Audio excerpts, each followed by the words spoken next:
Team beating the U.S. hockey team. Is that 2 out of 3? Yeah, never seen it. Hey, we all watched it, I'm telling you. Okay, so our first speaker of the morning is Russell Hedrick. It's sponsored by CanGrow Crop Solutions.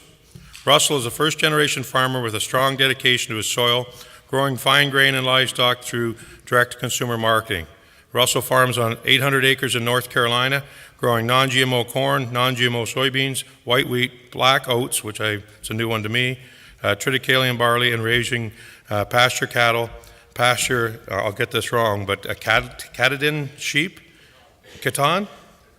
Okay. You can say that when you get up here again for us, Russell. Okay. And Berkshire Pigs on pasture. He also operates Southern Seed and Feeds and partners with 1712 Distillery, producing award-winning, fine quality bourbon. If that's not something from South Carolina, what is, I guess, right? Join me in welcoming Russell.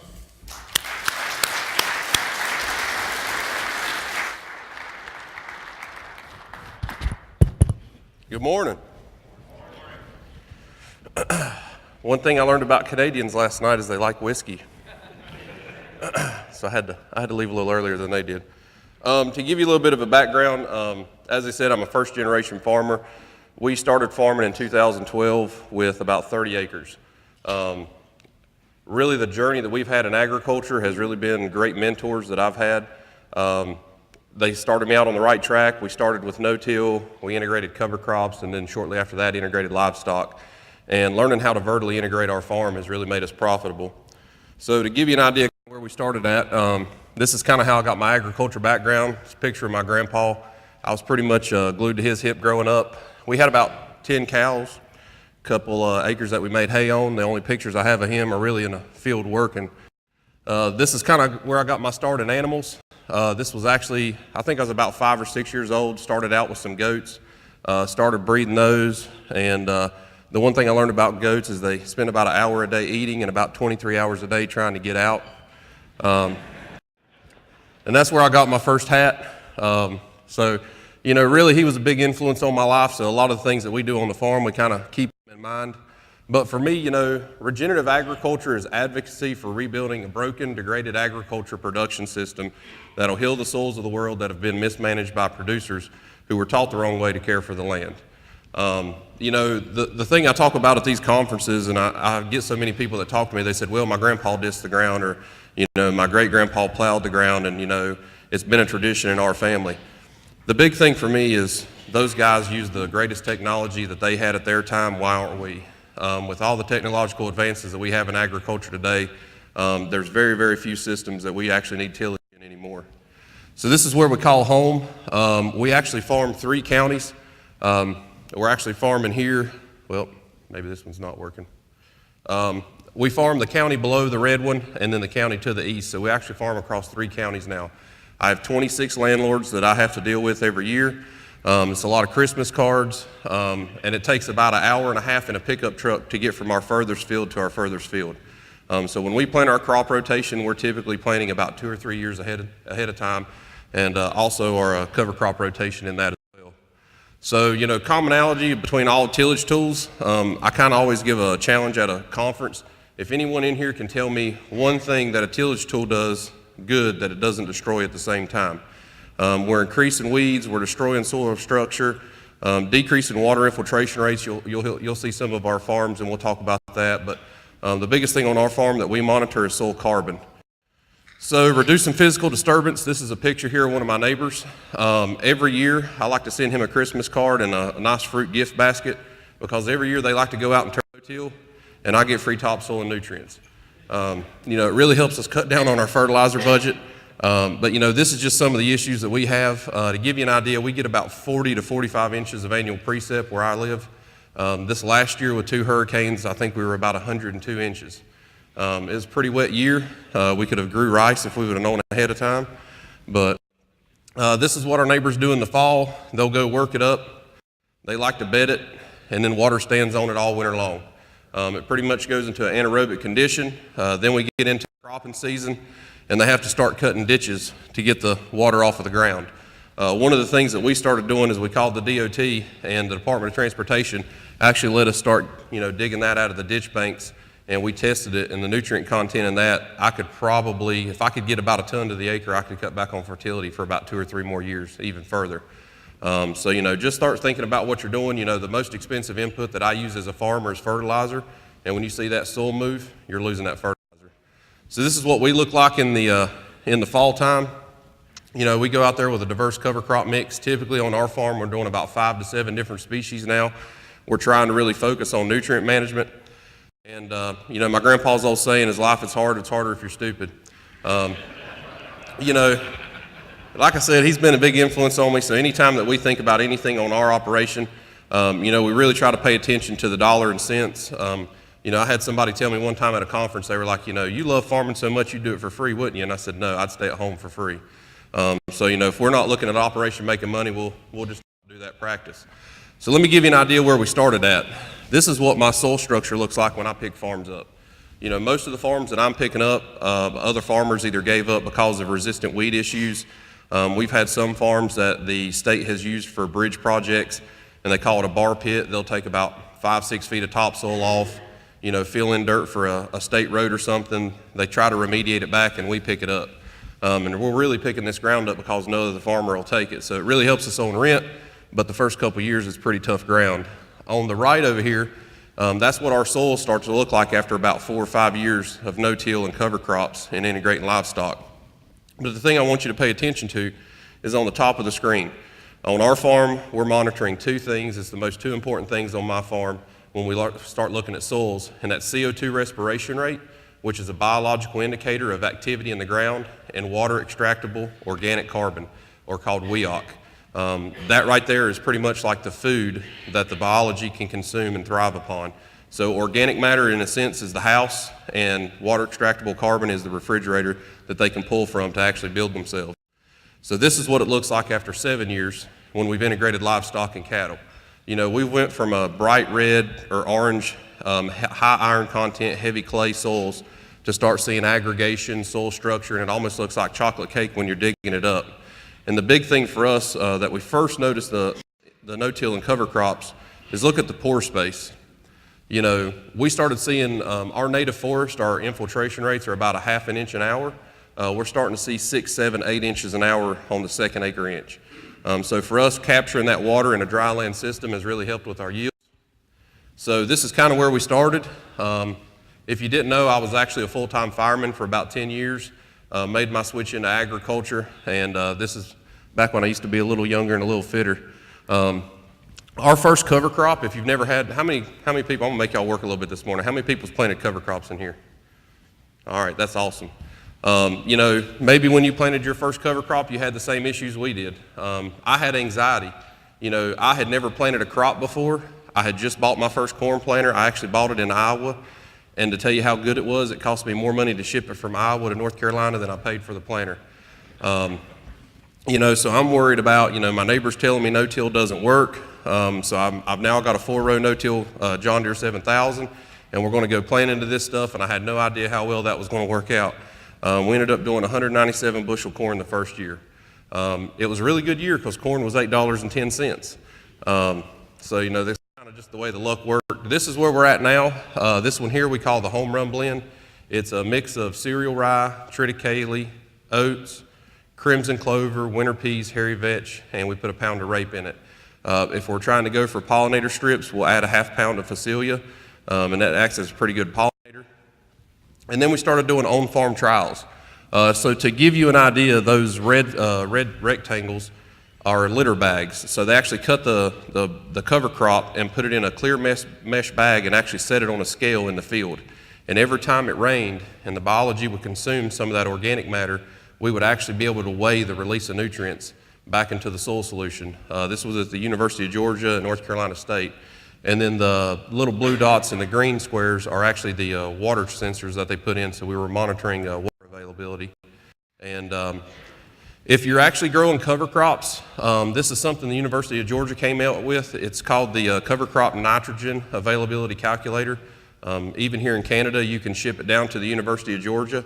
And what they do is they take that cover crop residue and they grind it up, and they actually tell you how much nitrogen's in it, when it's going to release, and how long it's going to be available.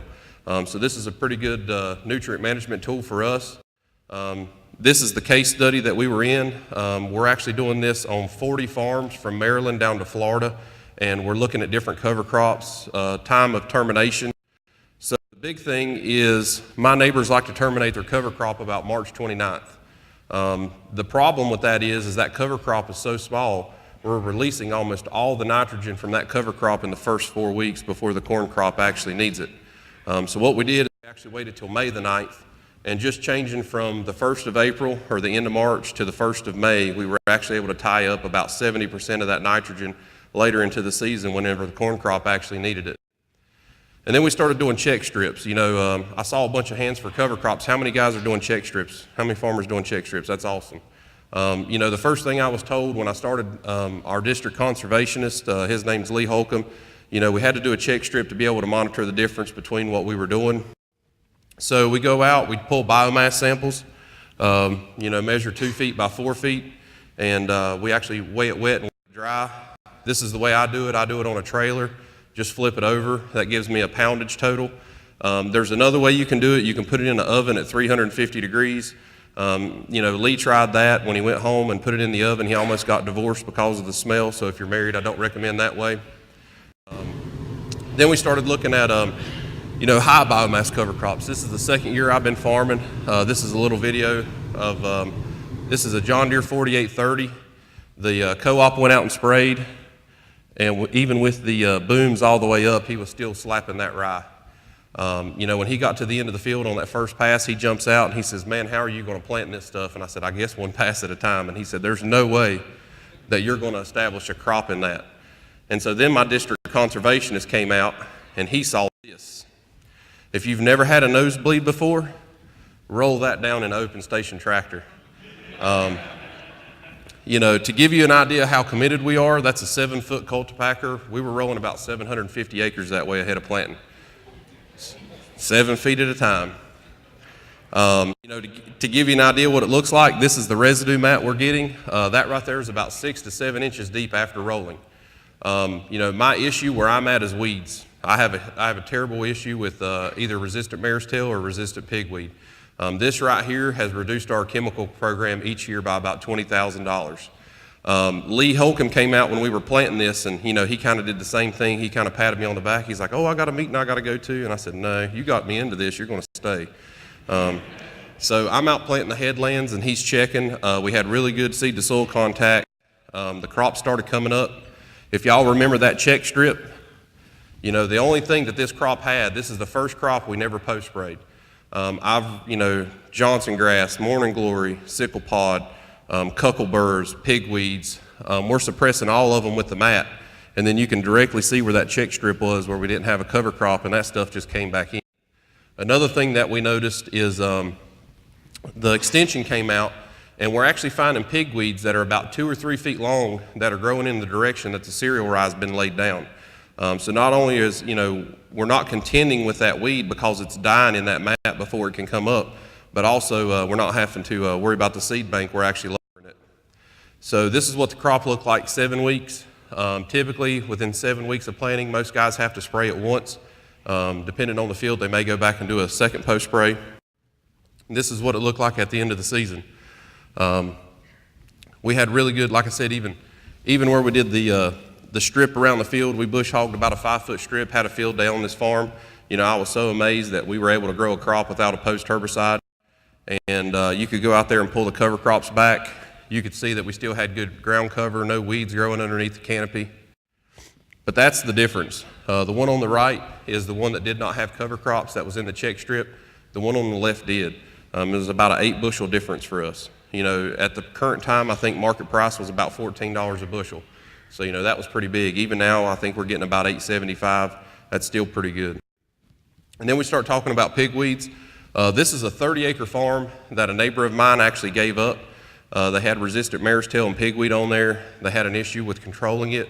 They got tired of having to spray for all the weeds, so he walked away from it. And we picked this farm up, and within 2 years of integrating a healthy soil system with reduced tillage and cover crops, we were actually down to pulling maybe 6 to 8 pigweeds out of a 30-acre field. You know, my neighbor has some teenage kids. When they get in trouble, they're the farm convicts, and they have to go do the things that I just don't want to do anymore. So that works out pretty good too.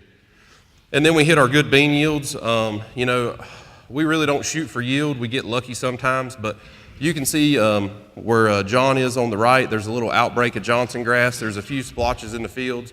My neighbors make fun of me and say, oh, you know, you've got weedy fields. That doesn't bother me at all. You know, why would I go spray, you know, $900 worth of chemical on a farm for, you know, when I'm losing maybe a tenth of a bushel in that little spot? But dry land, our best bean yield was 86.5. We placed second in the state for bean yield that year.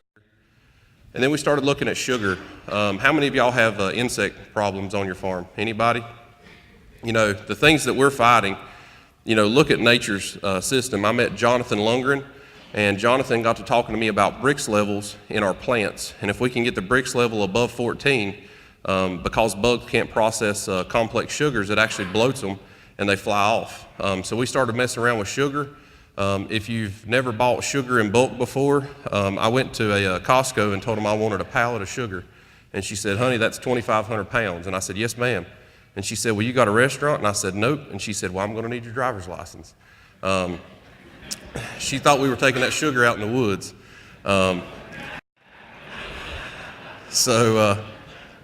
Yeah, I tried to tell her we were spraying it over a crop, and they didn't believe me at all. But, you know, looking at soybeans, where we had our check strip and just standard no-till, our Brix level was 5.2. We tried some sugar beet molasses in a liquid form. That actually got us above 14. But then we started looking at generic white table sugar and then cold process, and we were in the 30s. My neighbors have issues with grasshoppers, stink bugs, different kinds of worms, aphids or thrips in cotton.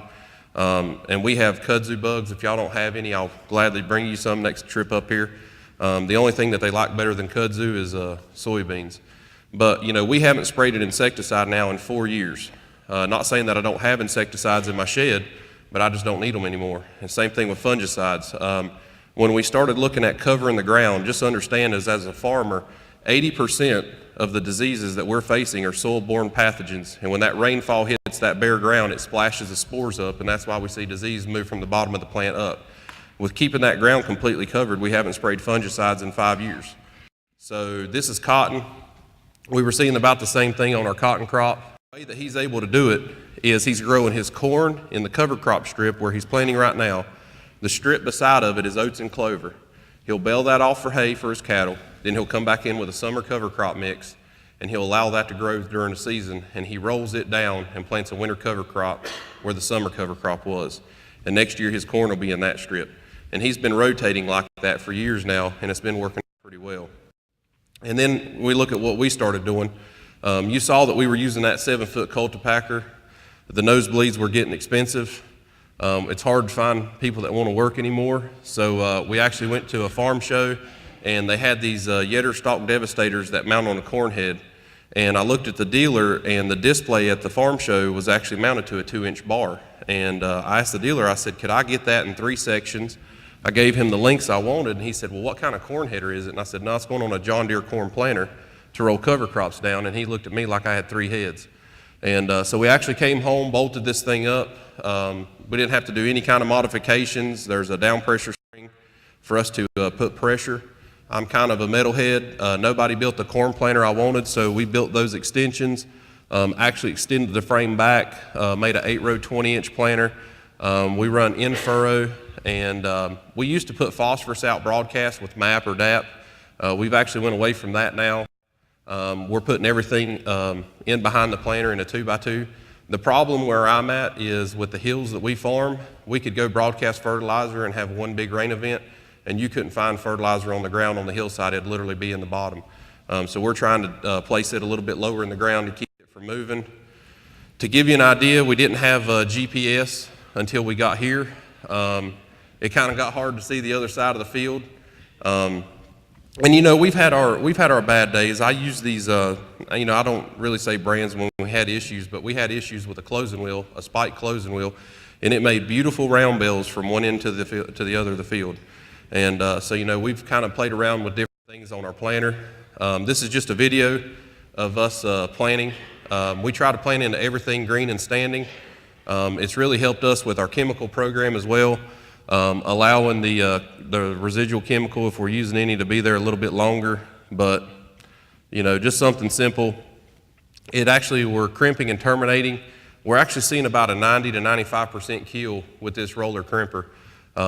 Sometimes the vetch or the crimson clover might make it a little longer in the season before it plays out, but that's never been an issue for us. But our big thing is 100% ground coverage. That's what we're going for on our farm.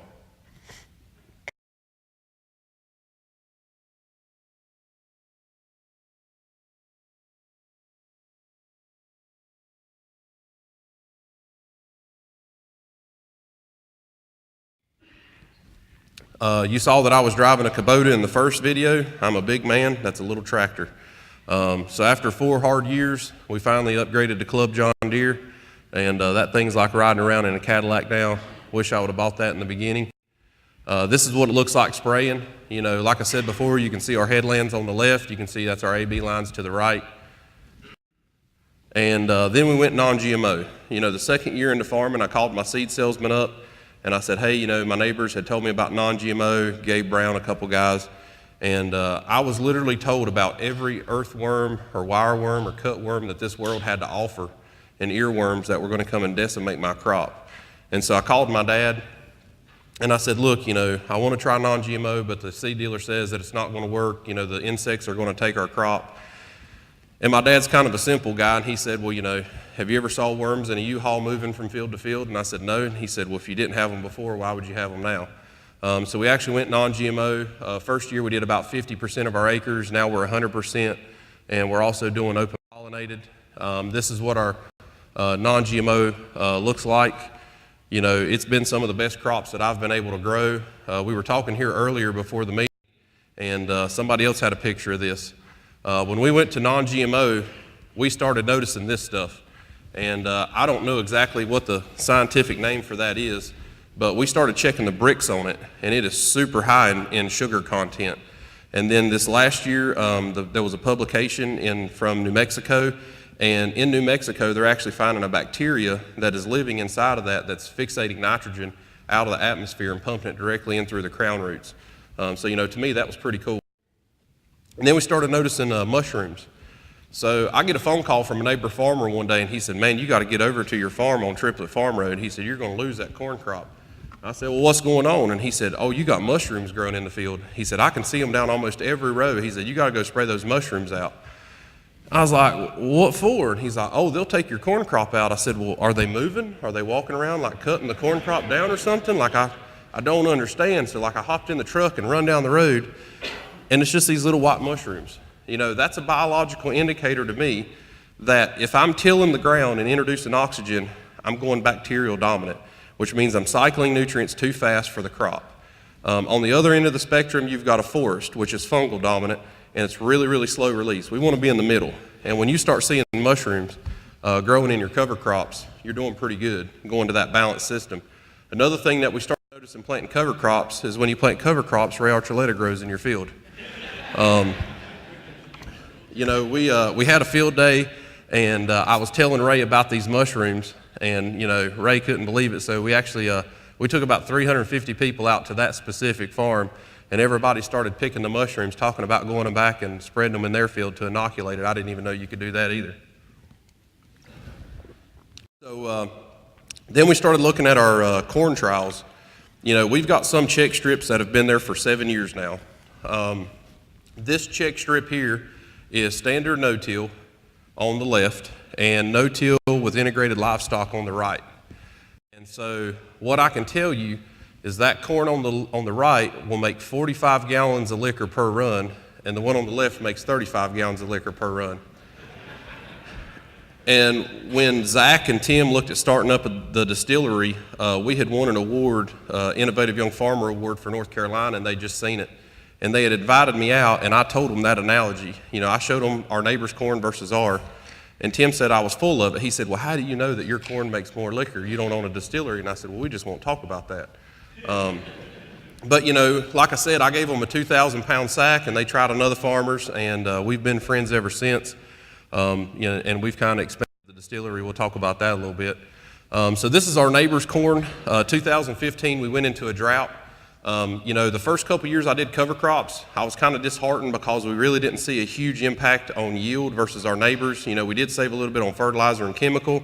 We saw a little bit of a yield bump, but nothing big. And Lee kept telling me, he's like, take your time, don't get rushed. Eventually other farmers in your area will look at it and not think you're crazy. And, we had field days, and we had one guy from my home county come to the field day, and he had to be there because he worked for Soll and Water. And he would actually tell you that too.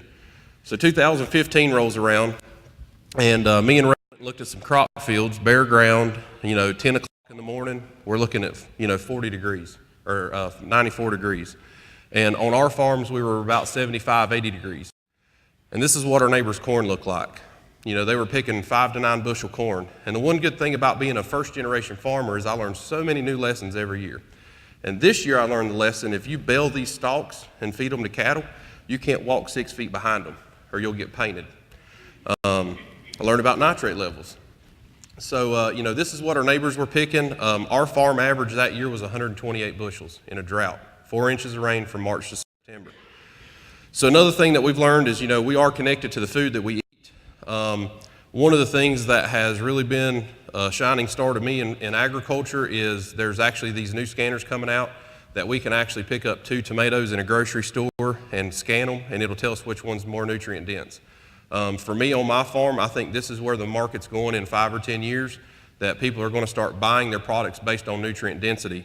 But from 1940 to 1991, over 27 vegetables, look at the copper decline, 76%. Copper is one of the elements that we need in the plant to be able to fight disease. That may be one of the issues that we're seeing a lot of extra disease in our plants. Calcium, iron, all these things have declined, and that's just from up to 1991. It's actually a little lower than that today. Then we start looking at meat. Look at the decline in iron. We've lost 54% of the iron in our beef production. If you can take stuff like this, with us doing direct marketing, we try to educate our consumers on the way that we're growing our crops and our animals and how they are more nutrient dense, and they're willing to pay that extra money. And so if if you were to eat the same stuff today that you did in 1940, you would need twice as much meat, 3 times as much fruit, and 4 to 5 times as many vegetables to get the same nutrients that we were getting back in the 1940s. That all has to do with soil. The soil is not as healthy now as it was then, either because of synthetic inputs or, tillage. And just remember, if you're doing tillage, it's frequency and intensity. I'm not saying all tillage is bad, but think about how often you're doing it and what kind of tillage you're doing as far as the intensity. So this is our organics. Our church built a family center, and we started doing a church garden where we donated the produce, and they cooked meals for people in the community that needed them. The one thing that they told us is they didn't want chemicals used or synthetic fertilizers, so we started using manures and cover crops. We didn't have a roller crimper, so we were literally taking some truck tires and chaining them together, pulling the cover crop down. I went to Lowe's, and I think I paid like $20 or $30 for that tarp. We'll put the tarp over a section for about 10 to 14 days. The sun will get bleached out of it. It'll go white. And we don't even till this anymore. If we're doing transplants, we take a post hole digger, we dig a post hole, we may put like, feather meal, blood meal, or some type of manure if we can in with the post hole. If we're doing corn, I got an actual tiller for a weed eater, and we actually till about a 6-inch wide strip, and then we put straw back in that strip where we have bare ground. But this is kind of our vegetable production and organic side. And then, looking at, pepper plants, chili plants, look at the difference where the soil carbon was higher versus lower. What we've noticed is we get a better stand, whether it's a row crop, vegetable production. Anytime we increase soil carbon levels, we're seeing a lot better stands in our plants. So then we started doing our sensors. Any irrigators in here at all? Anybody using water? We actually have just a little bit of irrigation where we do some trials. It's nothing big, it's just a couple acres. But they came out with this sensor. It goes 48 inches in the ground, and every 4 inches we're monitoring temperature, root depth, electric conductivity. There's a lot of things that we're monitoring with them. And this is our cover crops on the left, and that strip on the right, that's one of our check strips. The big thing that we started noticing is we have a hard pan about 18 to 20 inches in our ground, and where we didn't have cover crops, we were seeing the water infiltrate down to about that 18 to 20 inch level and stop. Where we've been doing cover crops for years, we're actually changing the bulk density of the ground, and we're actually breaking up part of that hard pan with roots, and we're seeing water infiltrate almost twice as deep. You know, that's huge for us. Then we started looking at rainfall events. We were actually seeing in the summertime where we had bare ground, when the temperatures of the ground got about 100 degrees, it was crusting over. And when it crusted over, if we didn't get a big enough rainfall to kind of break that crust up, that water evaporated before it infiltrated. So that actually didn't make it into the soil solution. And then we started looking at rooting depth. Most of our roots in our corn crop were 4 to 44 inches deep. Where we didn't have cover crops, it was 4 to 16 inches deep. And that's because of that hard pan. You know, that's a huge amount of profile to be able to pull nutrients and moisture from when we get those roots deeper in the system. And then we started looking at electric conductivity. We had about twice as much nutrient density. And then we started looking at soil temperatures. We monitor temperatures every 4 inches. And we were actually warming up faster coming out of the spring and stayed cooler during the summer, what we saw on our farm. So the comparison is available moisture. We actually had 7 to 9 more inches of available moisture where we had cover crops than where we didn't. Then our rooting depth was deeper. The big thing to pay attention to is the nitrogen. We applied 100 pounds less nitrogen where we had cover crops than without. And whenever we went out, this is our yield monitor. We were at 208 bushels where we had cover crops and 187 where we didn't. You know, not only did we have a yield difference, but we actually had a nutrient density, difference. We were saving about $60 an acre on fertility and making about another 40 or 50 on yield. So that's pretty huge. So then we started looking at who pulls their own soil samples. Still making y'all work. Make sure you're awake this morning. How deep do you pull them? Make you work. 6 inches? Anybody else want to tell me how deep you pull them? 12? So the big thing for me is in North Carolina, they said if I was no-till, pull it 4 inches deep. If I was conventional till, 8 inches. The problem is I don't farm in a flower pot. You know, I've got corn roots that are going down 2-3 feet deep. So why are we only sampling the top 6 inches? So NC State came out and we actually tested 3 feet deep. This page here that I put together for y'all is in the top 12 inches. So the big thing to look at is potassium. In the top 4 inches, I only had 100 pounds of potassium, but from 4 to 8 and 8 to 12, I had over another 100 pounds. That's the difference between applying fertilizer and not. Then we started looking at sulfur. The top 4 inches, I only had 24 pounds of sulfur, but from 4 to 8 and 8 to 12, I had over another 80 pounds. You know, those are two inputs that I was able to completely cut out of my operation just by changing my soil sampling depth just a little bit to see what those available nutrients were. As we see aggregation increase with no-till and cover crops, we're actually seeing nutrients move through the profile a little bit more. Then we start looking at the Haney test. If you've never used the Haney test, it's Dr. Rick Haney. He's in Temple, Texas. There's other commercial labs that do this test as well.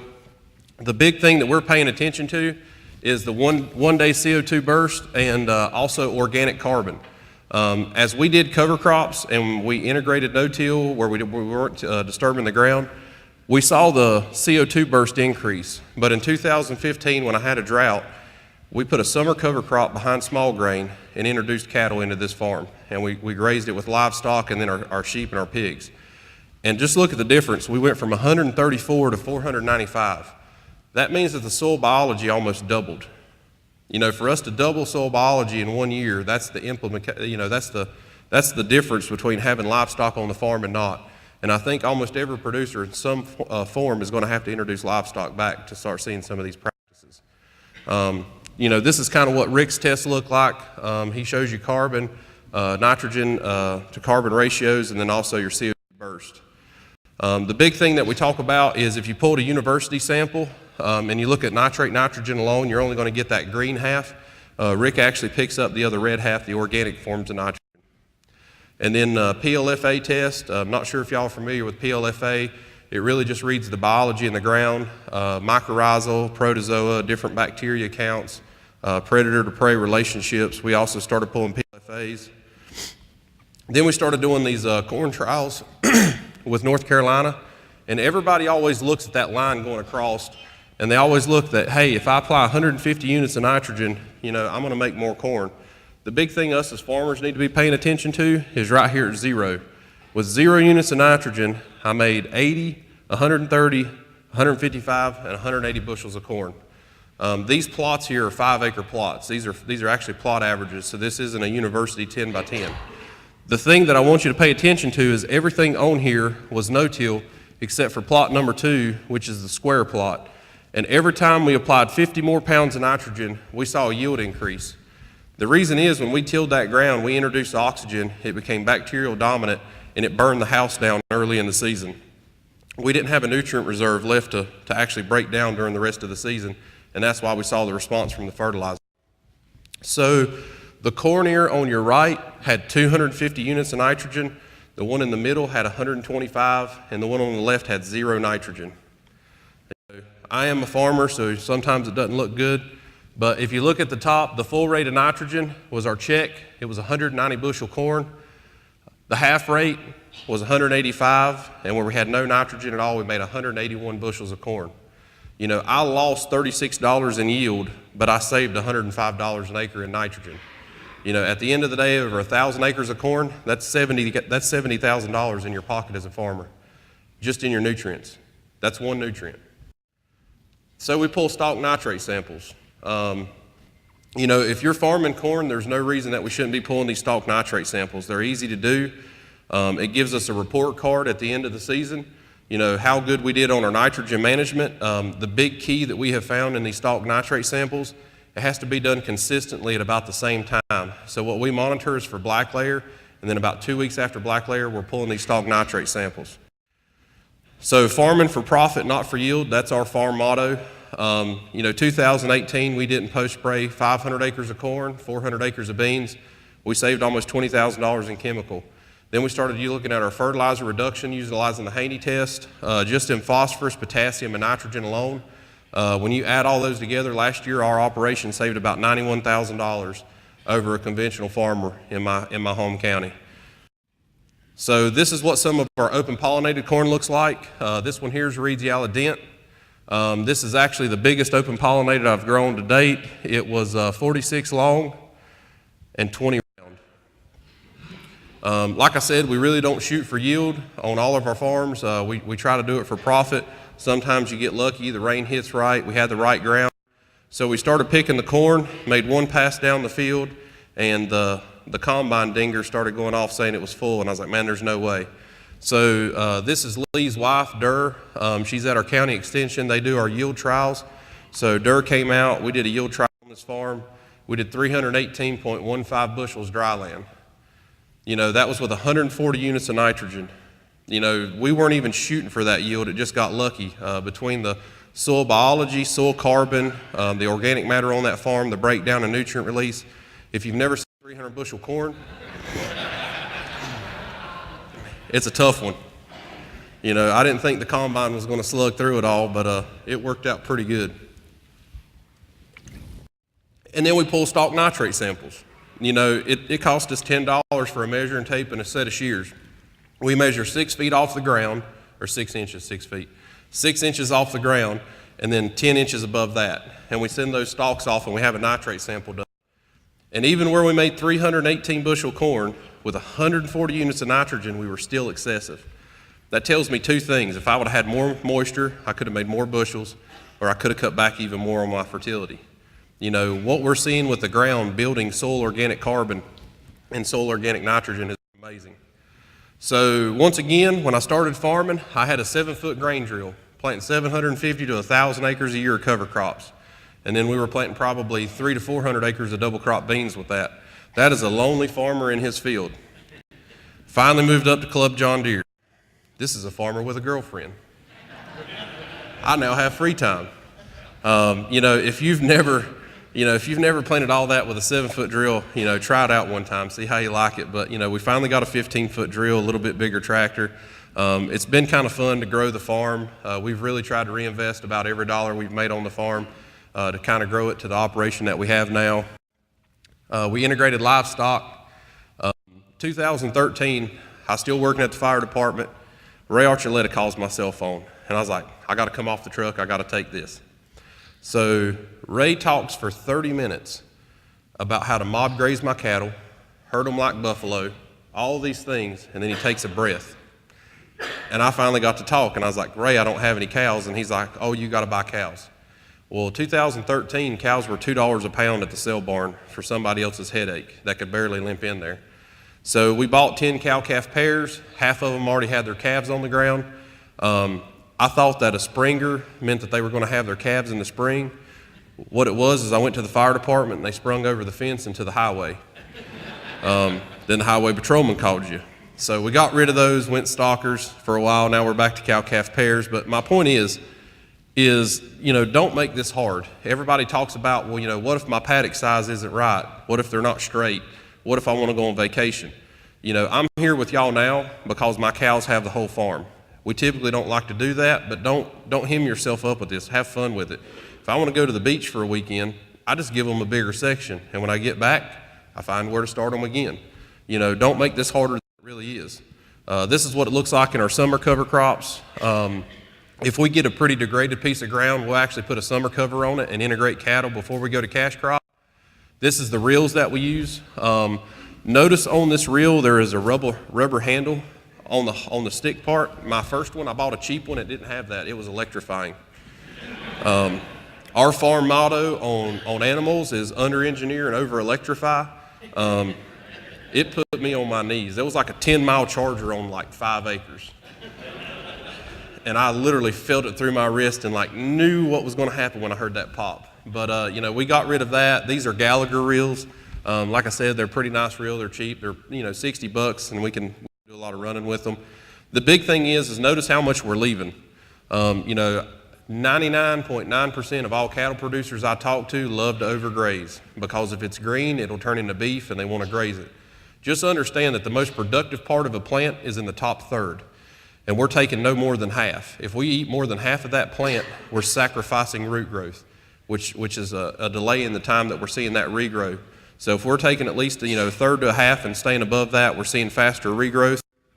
This is our new operation.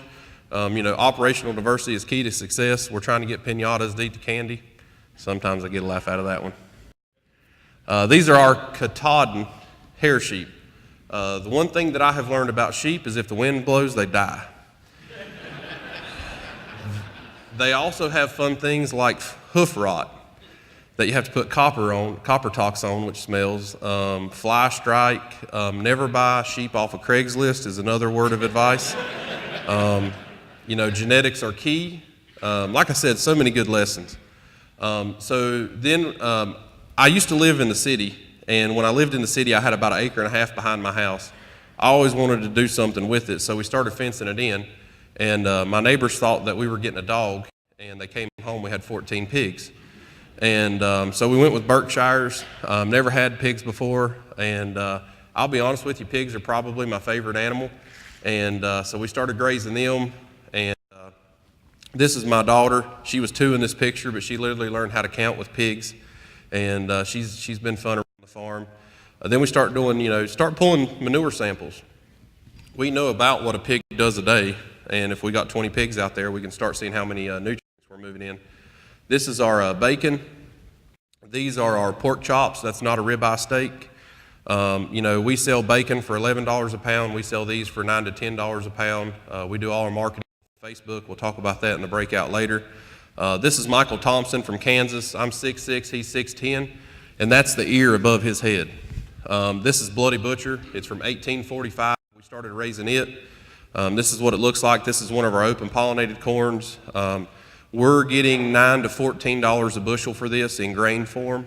We'll talk about it later in the breakout, but if I grind this in the grits, it's about $250 a bushel profit. If I make this into bourbon, it's about $500 a bushel profit. Start looking at different markets. We started small. This is our Facebook page. When we first started grits, they were in nothing more than a clear bag. And we sold that 2 bags for $15. That's $7.50 a pound. Multiply that by 56 pounds in a bushel. This is what we do now. We have a little bit nicer bag. That's our bourbon bottle in the back. We put it in this basket, and we sell this basket for $125 at Christmas time. And we empty out Hobby Lobby with all these baskets. This is one of the ways we're doing marketing. This is our Blue Hopi corn. We started going into Blue Hopi. It is a ugly corn from the time you plant it till the time you pick it. But it'll make corn in a drought. This is Emma a little bit later. The one thing she likes to do is feed pigs and pick corn. So she always rides with me during corn planting. Then, this is our distillery. We started barreling back in 2014. We do, bourbon, moonshine, We're making a triticale whiskey. We're bringing in some brandies and some different products. We're making a Bushels Bourbon out of the Bloody Butcher. And, we're selling in 38 states now, and we can ship quite a few places. Then we built a seed warehouse. We started using so many cover crops that it really wasn't cost effective for us to ship them across the country. And we had a lot of producers that wanted some custom seed cleaning. So this is a Clipper 29D, and they tore apart the Ark or Columbus's ships and built it. Then we've got a gravity table, a weigh hopper, where we can pre-batch for our blends. We've got about a 10,000 pound mixer, and then we've got a bagging system beyond that. For me, I'm working with soil health consultants. I'm actually going to be up here in Canada a little bit this year. The Southern Cover Crop Council, I know y'all are north, but there's some really great information on our website there. NACD, Soil Health Champions, if you're not familiar with that, that's a really good resource for farmers. But if y'all are interested in coming to North Carolina, we're doing a field day on August the 10th. And we'll do a tour around some farms. We've got some speakers coming in, and then we end with a distillery tour. We always end with that because everybody has too much fun. And then we're doing a 3-day soil health course in November. But this is my email address, my cell phone. Just understand I haven't seen my home since January 4th, and I get home like March 24th or 25th. If you've got any questions or anything I can help you with, be sure to give me a call, send me an email, and I'll get back to you as quick as I can. And I think we may have just a time for a question or two, if y'all would like. But thank you for your time. I appreciate it.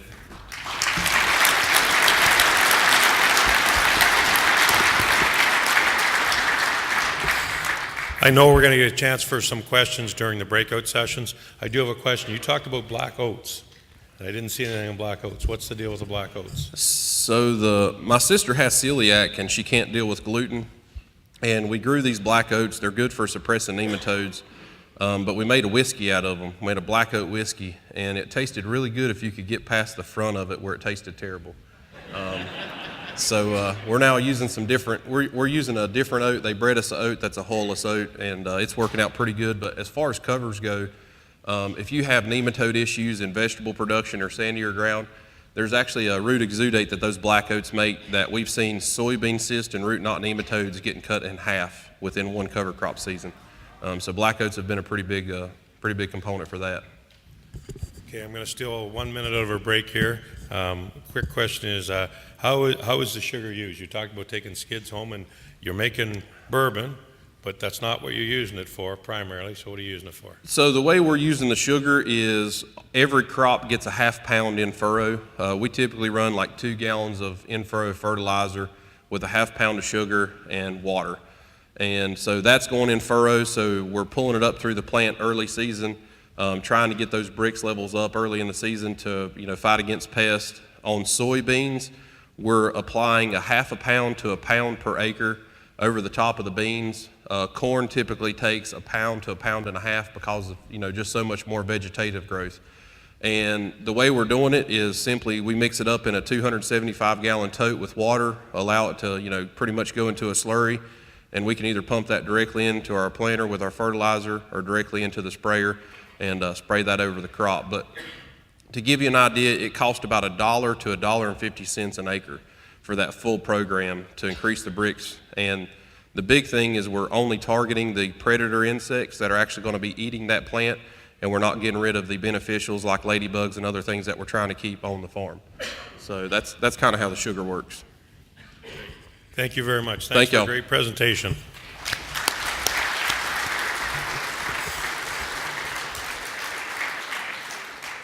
You'll get another chance if you go to one of the breakout sessions that Russell's involved with to ask some more questions.